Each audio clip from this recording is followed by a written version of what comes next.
death of Tyre Nichols prompted murder charges against the Memphis officers involved in his arrest, as well as outrage across the country. Nichols' death has reignited calls for police reform. In Memphis, the NAACP is demanding changes in policies and procedures to prevent another death from happening.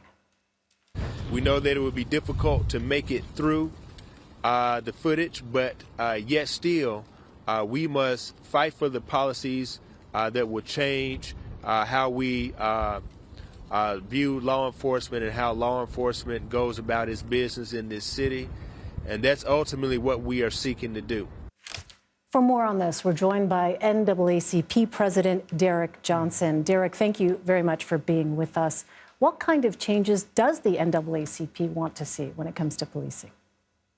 We'll look for Congress to adopt, finally, the George Floyd Police Reform Act. We need a database of police misconduct. One of the officers involved apparently came from another agency where there were infractions, and he was able to leave from this agency and go to the Memphis Police Department. There needs to be a federal standard around training, particularly around de-escalation. There's no reason why a traffic violation should be a death sentence.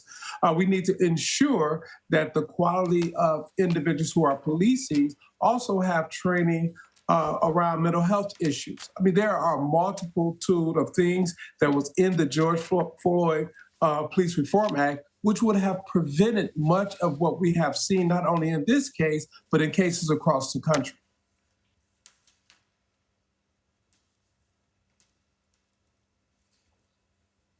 In a statement, you said, Derrick, that if anyone needs to see this video, it is every single leader in Congress.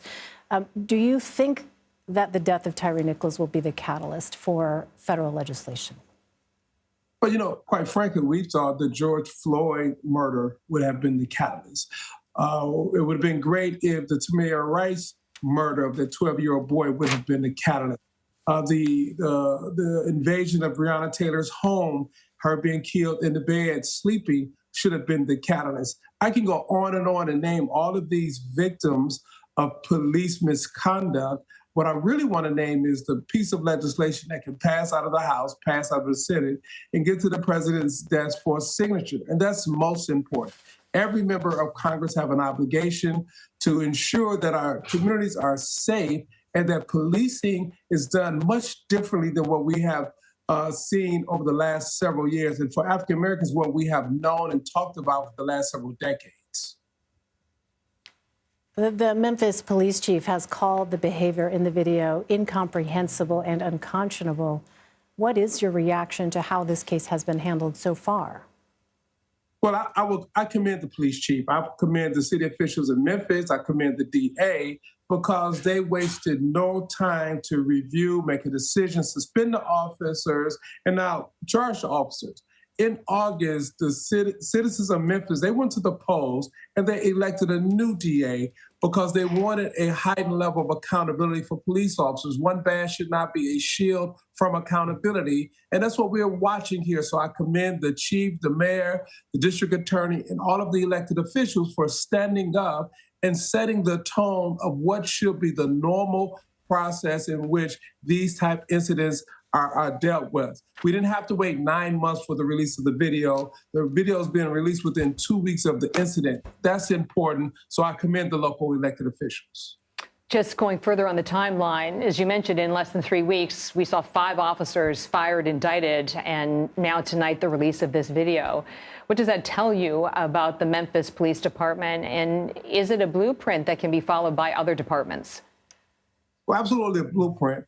No, it is beautiful to see a female African-American police chief who understands accountability. Because if you watch how she has presented herself, how she is now standing up and holding those officers accountable, that's definitely a blueprint. It's also important to know that the district attorney office must be an independent office from the law enforcement agency, so they don't see themselves as an appendage to police officers, therefore trying to protect them and not hold them accountable. And that's also very important. It should be the blueprint of how these cases are handled.